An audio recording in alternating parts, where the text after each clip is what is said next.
अहमदनगर शहरातील कोतवाली पोलीस ठाणे हद्दीत झेंडी गेट येथून महाराष्ट्र राज्यात बंदी असलेले 25,68,400 रुपये किमतीचे गोमांस जप्त करून जिवंत जनावरांना स्थानिक गुन्हे शाखेच्या पथकानं जीवनदान दिले।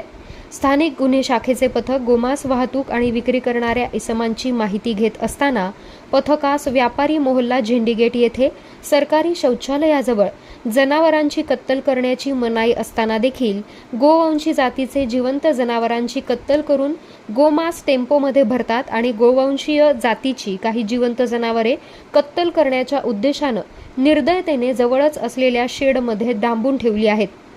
अशी खात्रीशीर माहिती मिळाल्यानं पथकानं लागलीच बातमीतील नमूद ठिकाणी जाऊन खात्रीकरिता सदर ठिकाणी काही इसम एका टेम्पोमध्ये गोमांस भरत असताना दिसून आले आणि एका पांढऱ्या रंगाच्या पिकअप गाडीमध्ये जनावरे असल्याचं आढळून आलं। पथकाने अचानक छापा घालून काही इसमांना जागीच पकडलं। ताब्यात घेतलेल्या 6 आरोपींच्या कब्जातून 7,98,000 रुपये किमतीचे 2,660 किलो वजनाचे गोमांस, 7,70,000 रुपये किमतीचे 11 मोठी जनावरे,